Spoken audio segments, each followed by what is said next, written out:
Baik, kemudian adegan terakhir tersangka yang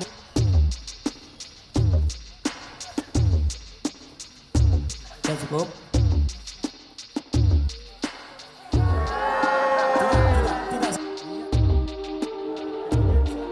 Ada beberapa hal yang overall ya sidang berjalan dengan baik, hakimnya memimpin dengan bijaksana.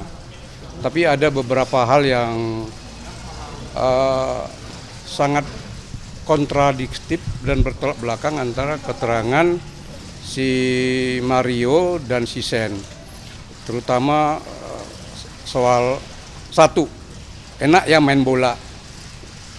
Atau ditanya oleh majelis hakim dan jaksa penuntut umum tadi, menurut versinya si Mario, enak ya main bola itu adalah omongannya si Sen. Tapi pada saat Sen diperiksa, ditanya oleh hakim, itu adalah omongan dari si Mario. Yang kedua soal free kick. Soal free kick juga Mario mengatakan itu adalah si Sen yang mengatakan itu, dan si Sen pada saat ditanya oleh hakim yang mengatakan itu adalah si Mario. Jadi itu hal yang tadi yang kontradiktif. Yang ketiga adalah tadi majelis hakim menanyakan apakah si Sen menyesal dengan kejadian ini. Dia menyesal, dan dia tadi si Sen ini tadi menangis waktu ditanyakan. Dia kan maksud sudah ada detik-detik dia untuk menghalau. Tadi ditanya itu menghalau pada detik-detik atau menit-menit yang terakhir itu, menghalau si Sen, menghalau si Mario dan supaya jangan melakukan tindakan lagi, dan itu sudah dikemukakan oleh Sen.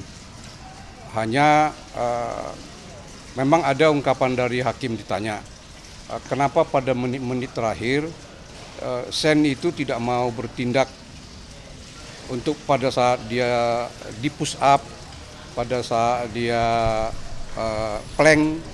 Kenapa kenapa kamu Sen tidak langsung membela, tidak langsung menghalangi? Si Sen mengatakan dia berada dalam ketakutan, dalam ketakutan kepada si Mario. Saya kira itu rekan-rekan yang perlu saya sampaikan.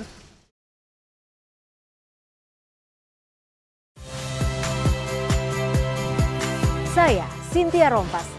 Saksikan program-program Kompas TV melalui siaran digital, pay TV, dan media streaming lainnya.